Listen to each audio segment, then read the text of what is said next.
Welcome to exam विवेचना। तो आज की इस वीडियो में हम डिस्कस करेंगे उन क्वेश्चन के बारे में जो प्रीवियस ईयर में आपके PGT Hindi, TGT Hindi, NET, KVS, TET इत्यादि टीचर एग्ज़ाम में पूछे गए हैं। उन प्रश्नों के बारे में आज हम डिस्कस करेंगे, ठीक है ना। ये वीडियो आपकी प्रत्येक आगामी परीक्षा के लिए महत्वपूर्ण साबित होगी।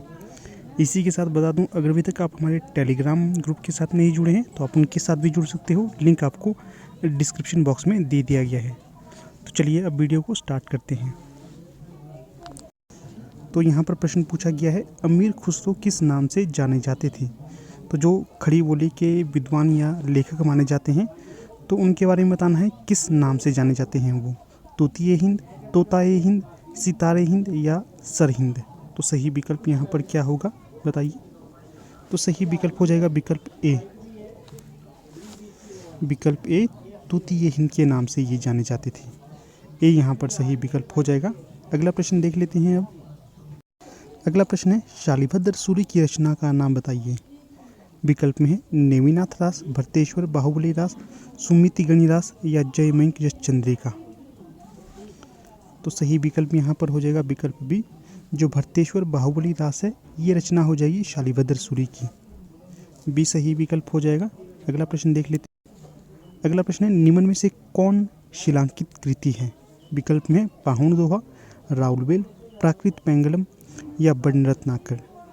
तो तीसरे का सही विकल्प क्या होगा। तो ये हो जाएगा विकल्प बी। जो राउलवेल है यह शिलांकित कृति मानी जाती है, अर्थात शिला में लिखी हुई कृति ये है। तो इसका कई बार रचनाकार का नाम पूछा जाता है तो ये रोड़ा कवि की रचना हो जाएगी और ये गद्य और पद्य मिश्रित चंपू काव्य कही जाती है। इसका भी ध्यान रखना है। चलिए अब अगला प्रश्न देख लेते हैं। अगला प्रश्न है, आदिकाल को प्रारंभिक काल नाम किसने दिया। विकल्प में है ग्रियर्सन, मिश्रबंधु, महावीर प्रसाद द्विवेदी, हजारी प्रसाद द्विवेदी।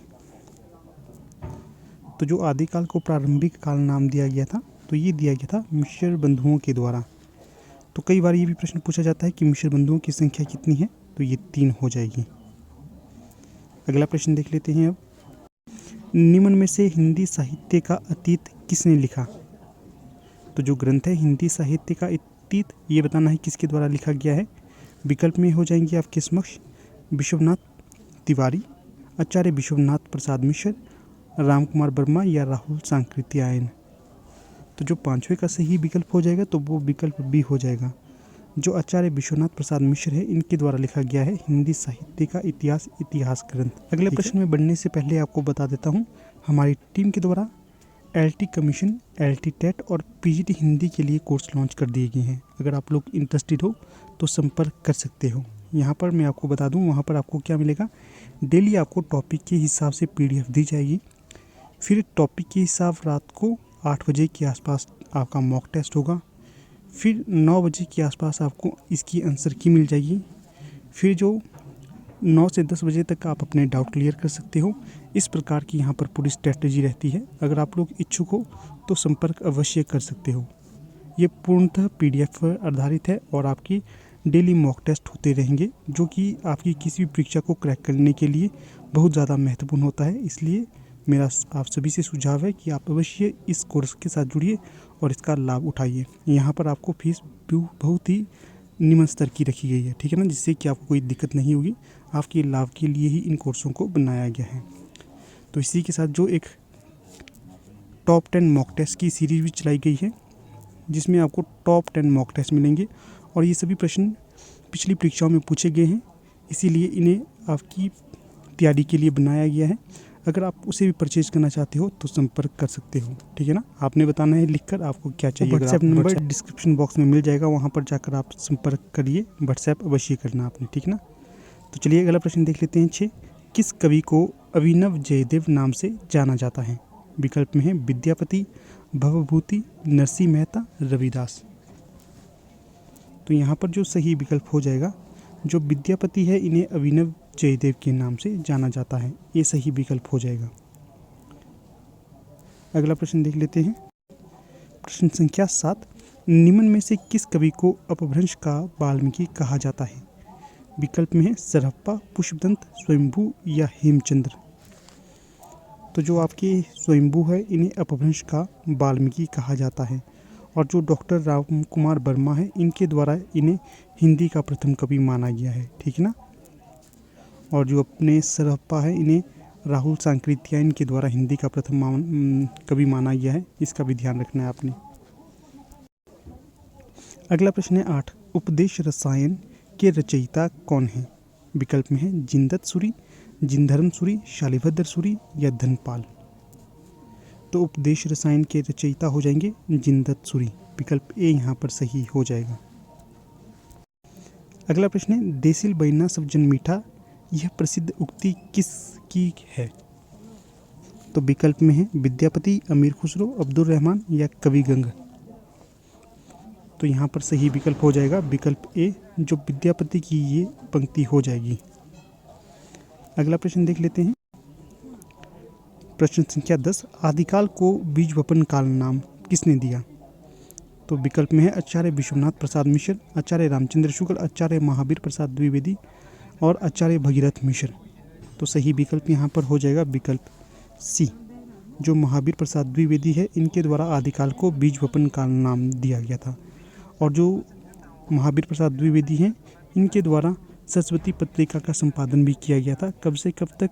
1900 से लेकर 1918-20 तक, ये भी ध्यान रखना आपने, ठीक है ना। प्रारंभ पूछा जाता है 1903 से हुआ था।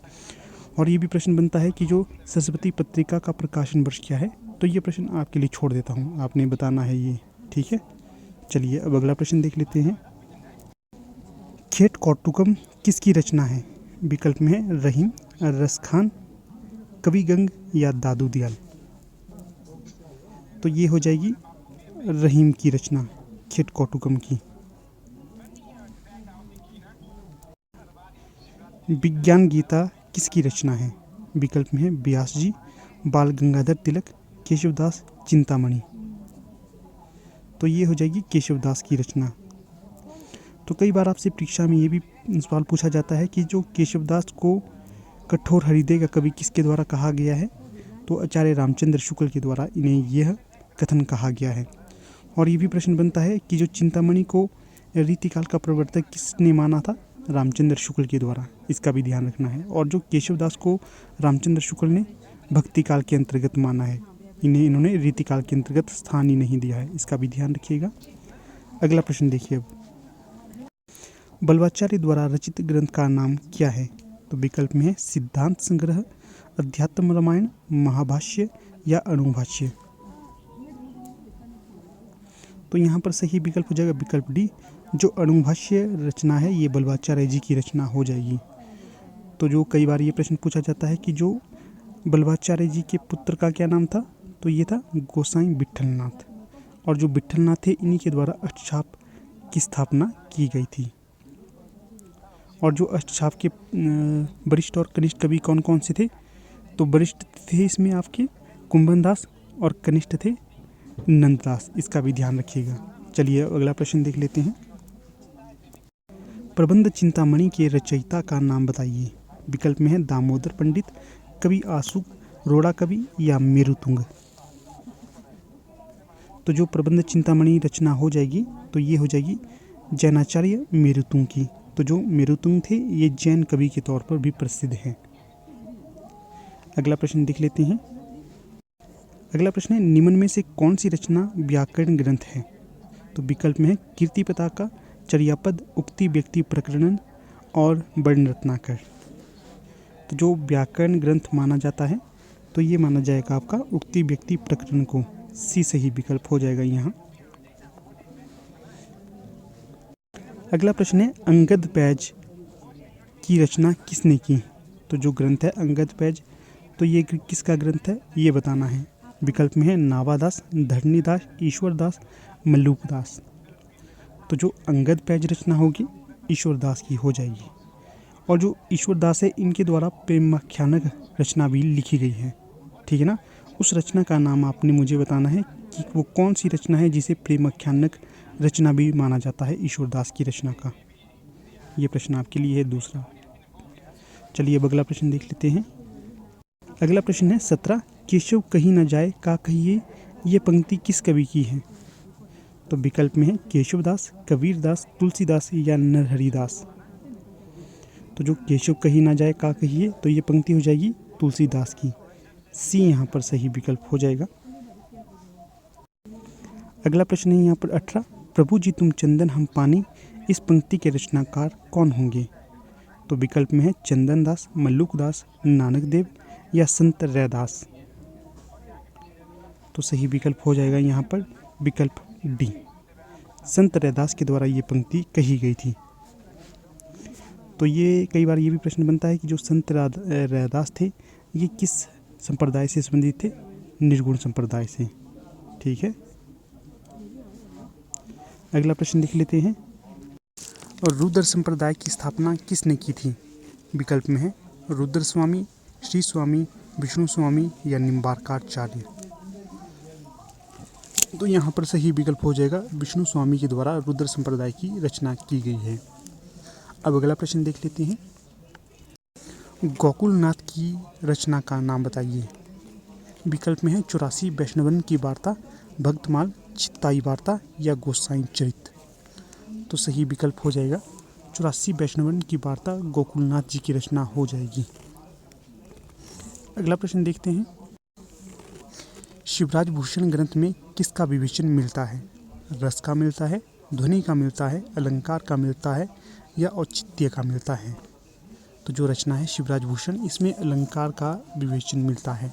सी सही विकल्प हो जाएगा। अगला प्रश्न है 22, प्रेम कुपंथ कराल महातलवारी की धार पर धावनो है, इस पंक्ति के रचयिता कौन होंगे? तो ये जो प्रेम कुपंथ कराल महातलवारी की धार पर धावनो है, तो ये बोधा की रचना हो जाएगी।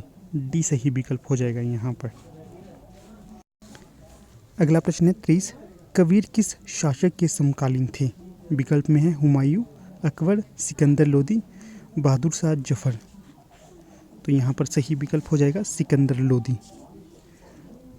तो इसका आपने ये ध्यान रखना है कि जो सिकंदर लोदी के द्वारा कबीर को डुबा कर मारने की भी साजिश रची थी, तो इस प्रकार से आप इसे याद रख सकते हो। कबीर के समकालीन थे सिकंदर लोदी। अगला प्रश्न देख लेते हैं। राधा वल्लभ संप्रदाय का प्रवर्तन किसने किया था? विकल्प में है बल्वाचार्य, मध्वाचार्य, हित हरिवंश या सूरदास। तो ये किया गया था हित हरिवंश के द्वारा। सी सही विकल्प हो जाएगा यहाँ पर। अगला प्रश्न है रामानुजाचार्य ने किस दर्शन का प्रतिपादन किया? तो जो रामानुजाचार्य थे इनके द्वारा जो दर्शन प्रतिपादित किया गया था, ये किया गया था अद्वैतवाद, शुद्धाद्वैतवाद, विशिष्टाद्वैतवाद या द्वैतवाद।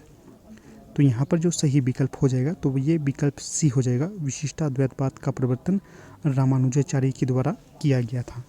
सी सही विकल्प हो जाएगा। अगला प्रश्न है 26, धन्य भारत भूमि सब रत्ननी की उपजावनी, इस पंक्ति के लेखक हैं? विकल्प में है आपके समक्ष प्रताप नारायण मिश्र, बद्री नारायण चौधरी प्रेमघन, भारतेंदु हरिश्चंद्र या फिर मैथिली शरण गुप्त। तो जो ये पंक्ति हो जाएगी धन्य भारत भूमि सब रत्ननी की उपजावनी, तो ये बद्री नारायण चौधरी प्रेमघन की हो जाएगी। तो यहाँ पर बी सही विकल्प हो जाएगा। अगला प्रश्न है निम्न में से किस कवि ने सतसई की रचना नहीं की है? बहुत ही सुंदर प्रश्न है ये वाला। विकल्प में है मतीराम, सेनापति, बिहारी या बृंद। तो 27 का सही विकल्प हो जाएगा। जो सेनापति थे इनके द्वारा सतसई की रचना नहीं की गई है। ये मुख्यतः रीतिकाल में श्रृंगारिक कवि के तौर पर जाने जाते थे। इसके अलावा इन्होंने राम भगवान से संबंधित काव्य रचनाएं भी करी हैं। बाकी जो मतीराम है, बिहारी है और बृंद है, इन तीनों के द्वारा ही सतसई की रचना करी गई है। अगला प्रश्न है यहाँ पर रीतिकाल को अलंकृत काल नाम किसने दिया? विकल्प में है रमाशंकर शुक्ल रसाल, विश्वनाथ मिश्र, मिश्रबंधु या रामचंद्र शुक्ल। तो ये रीतिकाल को अलंकृत काल नाम दिया गया था मिश्रबंधुओं के द्वारा। सी सही विकल्प हो जाएगा। और रामचंद्र शुक्ल के द्वारा क्या नाम दिया गया था? तो ये दिया गया था रीतिकाल ही, ये नाम इनके द्वारा दिया गया है। तो आपने ये प्रश्न बताना है कि जो रामचंद्र शुक्ल थे इन्होंने आदिकाल के लिए क्या नाम दिया था। ठीक है, चलिए अब अगला प्रश्न देख लेते हैं। प्रश्न है 29, प्रबोध 50 ग्रंथ के रचयिता कौन हैं? विकल्प में है रामानंद, कबीर, मतीराम या पद्माकर। तो जो ये रचना है ये हो जाएगी पद्माकर की। जो पद्माकर थे रीतिकाल के प्रमुख कवियों में से एक माने जाते हैं। डी सही विकल्प हो जाएगा यहाँ पर। अगला प्रश्न है, निम्न में से कौन सी रचना एवं रचनाकार का युग्म सही नहीं होगा? पहला है काव्यान्वय भिखारीदास की रचना है, सही है। रस रहस्य कुलपति मिश्र की रचना है, ये भी सही हो जाएगा। रसविलास चिंतामणि की रचना है, तो ये भी सही हो जाएगा। अगला है भावविलास केशवदास की रचना है, तो ये सरासर गलत हो जाएगा। जो भावविलास है केशवदास की नहीं देव की रचना हो जाएगी, इसका भी ध्यान रखिएगा। अगला प्रश्न है 31, अधिकार खोकर बैठना यह महादुष्कर्म है, इस पंक्ति के रचनाकार कौन होंगे? विकल्प में है रामधारी सिंह दिनकर, मैथिली शरण गुप्त, निराला या सुभद्रा कुमारी चौहान। तो सही विकल्प हो जाएगा विकल्प बी, ये मैथिली शरण गुप्त की रचना हो जाएगी। और जो द्विवेदी जी थे इनका संबंध रहा है मैथिली शरण गुप्त, इनका संबंध रहा है द्विवेदी से, द्विवेदी युग से, इसका भी ध्यान रखिएगा। अगला प्रश्न है, निम्न में से कौन सी रचना एवं उसके रचनाकार का युग्म सही नहीं है? तो पहले सारे विकल्प देख लेते हैं। कविता कौमुदी रामनरेश त्रिपाठी की रचना है, सही हो जाएगा। हिमक्रीटनी माखनलाल चतुर्वेदी की रचना है, तो ये भी सही हो जाएगा। हल्दी घाटी श्याम नारायण पांडे की रचना है, तो ये भी सही हो जाएगा। और जो फिर रसबंती है ये सियाराम शरणगुप्त की रचना हो जाएगी, तो ये गलत हो जाएगा। रसबंती सियाराम शरणगुप्त की रचना नहीं है, ये दिनकर जी की रचना हो जाएगी। बाकी सभी सही हो जाएंगे। अगला प्रश्न देख लेंगे, रामवृक्ष बेनीपुरी की कौन सी कृति यात्रावृत्त की है? विकल्प में है सागर की लहरों पर, अप्रवासी की यात्राएं, पैरों में पंख बांधकर, मेरी यूरोप यात्रा। तो जो रामवृक्ष पुरी की रचना हो जाएगी यात्रावृत्त की, तो वो हो जाएगी विकल्प सी, पैरों में पंख बांधकर, ये इनकी रचना हो जाएगी यात्रावृत्त पर आधारित। अगला प्रश्न है, तदीय समाज से किसका संबंध रहा था? विकल्प में है केशव चंद्र से, भारतेंदु हरिश्चंद्र, राजा राम मोहन राय, ईश्वर चंद्र विद्यासागर। तो जो तदीय समाज है इसका संबंध रहा है भारतेंदु हरिश्चंद्र के साथ, बी सही विकल्प हो जाएगा यहाँ। अगला प्रश्न है 35, भारतेंदु ने यात्रावृत्त संबंधी कौन सी रचना लिखी है? विकल्प में है गया यात्रा, इलाहाबाद की यात्रा, गंगा पार की यात्रा या सरयू पार की यात्रा। तो सही विकल्प हो जाएगा सरयू पार की यात्रा, भारतेंदु हरिश्चंद्र की यात्रावृत्त से संबंधित रचना है। अगला प्रश्न है, कामायनी में श्रद्धा किसका प्रतीक है? तन का, मन का, हृदय का या बुद्धि का? तो जो कामायनी में श्रद्धा प्रतीक होंगी तो ये हृदय की हो जाएंगी, सी सही विकल्प हो जाएगा। अगला प्रश्न है, निराला किस पत्रिका से संबंधित नहीं थे? विकल्प में है सुधा, इंदु, समन्वय या मतवाला। तो यहाँ पर सही विकल्प हो जाएगा विकल्प बी, इंदु पत्रिका के संपादक के तौर पर निराला नहीं जाने जाते हैं। बाकी सुधा के रहे हैं, समन्वय के रहे हैं, मतवाला के भी रहे हैं। और जो सरस्वती पत्रिका थी, सरस्वती पत्रिका के संपादक थे महावीर प्रसाद द्विवेदी। महावीर प्रसाद द्विवेदी ने निराला की प्रथम रचना जूही की कली को छापने से इनकार कर दिया था। तो इनकार क्यों किया था ये कारण आपने बताना है, ठीक है। ये आपके लिए चौथा प्रश्न है आज का। अगला प्रश्न है, साकेत महाकाव्य का सर्वाधिक मार्मिक सर्ग कौन सा है? छठा सर्ग, सातवां सर्ग, आठवां सर्ग या नौवां सर्ग?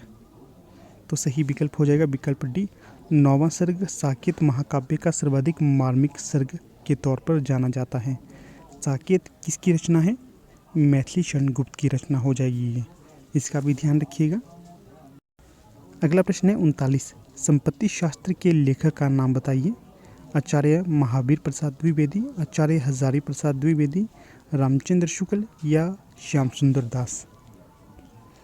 तो जो संपत्ति शास्त्र रचना हो जाएगी ये महावीर प्रसाद द्विवेदी की रचना हो जाएगी। इसके पश्चात जो यहाँ से आपके लिए महत्वपूर्ण प्रश्न बनेगा कि जो सरस्वती पत्रिका के पहले संपादक थे वो कौन थे? श्याम सुंदर दास, ये इसके पहले संपादक माने जाते हैं। अगला प्रश्न देख लेते हैं अब, भारत भारती का प्रकाशन किस वर्ष हुआ था? विकल्प में है 1912, 1914, 1916 या 1918। तो सही विकल्प हो जाएगा 1912। और ये किसकी रचना है? मैथिली शरण गुप्त की रचना हो जाएगी ये। अगला प्रश्न है, साखी किस कवि का काव्य संग्रह है? केदारनाथ सिंह, कुंवर नारायण, मलयज या विजय देवनारायण शाही? तो सही विकल्प हो जाएगा विकल्प डी, साखी हो जाएगा विजय देवनारायण शाही का काव्य संग्रह। डी सही विकल्प यहाँ हो जाएगा। अगला प्रश्न है, साय में धूप काव्य कृति के रचयिता कौन होंगे? विकल्प में है रघुवीर सहाय, दुष्यंत कुमार, नरेश मेहता या धर्मवीर भारती। साय में धूप ये दुष्यंत कुमार की रचना हो जाएगी। 42 का सही विकल्प यहाँ पर बी हो जाएगा। छायावाद को स्थूल के प्रति सूक्ष्म का विद्रोह किसने कहा है? जयशंकर प्रसाद, महादेवी वर्मा, नंदुलारे वाजपेयी या डॉक्टर नगेंद्र? तो 43 का सही विकल्प यहाँ पर डी हो जाएगा। डॉक्टर नगेंद्र के द्वारा ये कथन कहा गया है, छायावाद स्थूल के प्रति सूक्ष्म का विद्रोह है। तो कई बार ये प्रश्न आजकल पूछा जाता है कि जो छायावाद स्थूल के प्रति सूक्ष्म का विद्रोह नहीं रहा है, तो ये कथन किसका होगा? तो ये रामविलास शर्मा का कथन हो जाएगा। इसका भी ध्यान रखिएगा। अरुण यह मधुमेह देश हमारा किसने कहा है? ध्रुव स्वामिनी, देवसेना, कार्नेलिया, मधुलिका? ये सही विकल्प हो जाएगा 44 का सी, कार्नेलिया का ये कथन हो जाएगा। अरुण यह मधुमेह देश हमारा, और ये चंद्रगुप्त नाटक से ली गई पंक्ति है। और किसकी रचना होगी ये? जयशंकर प्रसाद की। अगला प्रश्न देख लेते हैं। हिंदी में स्वच्छंदतावाद का कवि किसे कहा जाता है? हरिऔध, रामनरेश त्रिपाठी, श्रीधर पाठक या राधा कृष्ण दास? तो हिंदी में स्वच्छंदतावाद का कवि कहा जाता है श्रीधर पाठक को। सी सही विकल्प हो जाएगा 45 का। अगला प्रश्न है 46, अंजू दीदी किस विधा की रचना है? कविता, नाटक, कहानी या उपन्यास? तो ये हो जाएगी नाटक विधा की रचना। और किसकी रचना है? उपेंद्र नाथ अश्क की रचना ये हो जाएगी। झिनी झिनी बीनी चदरिया किस उपन्यासकार की कृति होगी? तो जो ये रचना है झिनी झिनी बीनी चदरिया, ये हो जाएगी विकल्प में है राहीम मसूम रजा, अब्दुल बिस्मिल्लाह, असगर बजाहत या मुद्रा राक्षस? तो सही विकल्प हो जाएगा अब्दुल बिस्मिल्लाह की रचना हो जाएगी ये झिनी झिनी बीनी चदरिया। सूरदास किस उपन्यास का चर्चित पात्र है? गोदान, कर्मभूमि, रंगभूमि, कायाकल्प? तो सही विकल्प यहाँ पर हो जाएगा विकल्प सी, रंगभूमि का पात्र हो जाएगा सूरदास। बाकी गोदान, कर्मभूमि, रंगभूमि, कायाकल्प ये भी आपके प्रेमचंद्र जी के उपन्यास माने जाते हैं। अगला प्रश्न है 49, निम्न में से कौन सी रचना के रचनाकार का नाम सही नहीं है? पहला है फूल नहीं रंग बोलते हैं, केदारनाथ अग्रवाल, सही होगा। उस जनपद का कवि हूँ, त्रिलोचन शास्त्री, सही हो जाएगा। फिर है संसद से सड़क तक, सुदामा पांडे धूमिल की रचना हो जाएगी। परंतु जो विकल्प सी है सीढ़ियों पर धूप, ये शमशेर बहादुर सिंह की रचना नहीं होगी। सी यहाँ पर सही विकल्प हो जाएगा इस प्रश्न का। अगला प्रश्न है, हम बिस्पाई जन्म के इस काव्य कृति के रचनाकार कौन हैं? विकल्प में है सुभद्रा कुमारी चौहान, रामनरेश त्रिपाठी, बालकृष्ण शर्मा नवीन या गोपाल सिंह नेपाली? तो जो 50 का सही विकल्प हो जाएगा हम बिस्पाई जन्म की, ये हो जाएगा बालकृष्ण शर्मा नवीन की रचना। यहाँ पर 50 का सही विकल्प सी हो जाएगा।